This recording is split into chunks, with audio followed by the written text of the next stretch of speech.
नमस्कार. दत्त जयंती जवळ येत आहे. अनेकांचे पारायण सुरू आहेत.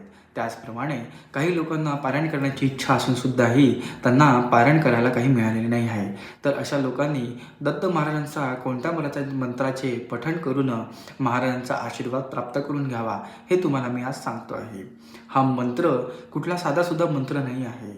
हा मंत्र मानवताला दिलेली एक देणगी आहे. या मंत्राच्या जपामुळे दत्त महाराजांचा कृपा आशीर्वाद आपल्याला प्राप्त तर होतोच, त्याचप्रमाणे आपल्या स्वतःभोवती एक ढाल तयार होते. त्यामुळे कुठलीहीच नकारात्मकता आपल्याला स्पर्श करू शकत नाही. ह्या मंत्रजपामुळे आपल्याला एक वेगळीच मनशांती प्राप्त होते आणि आपले आरोग्य सुधारणा करता सुद्धाही मदत होते. ह्या मंत्रजाप आपण जर कंटिन्युअस करत राहिलो तर आपल्याला एक अनुभव येईल की आपण कुठल्या ज्या क्षेत्रामध्ये आपण काम करत आहोत, खाजगी असू दे, कुठल्या काही क्षेत्रामध्ये कार्यरत आहोत, त्या ठिकाणी आपली प्रगती होत आहे. आपण एक पाऊल पुढे जात आहेत असे आपल्याला दिसून येईल. ह्या मंत्रजपामुळे आपल्यावरती असलेले कुठले पितृदोष असतील किंवा पितृंचे शाप असतील त्यामधून सुद्धाही मुक्तता प्रदान करण्याकरता आपल्याला हळूहळू मदत होत राहते. असा हा शक्तिशाली दत्त महाराजांचा मंत्र आहे.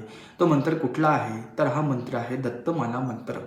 हा मंत्र मोठा आहे, थोडा अवघड सुद्धाही आहे. तर हा मंत्र योग्यरित्या आपण सिद्ध करून ह्याचे पठण केले तर मी जे सांगितलेले आहेत ते फायदे आपल्याला नक्कीच अनुभवात येतीलच. धन्यवाद.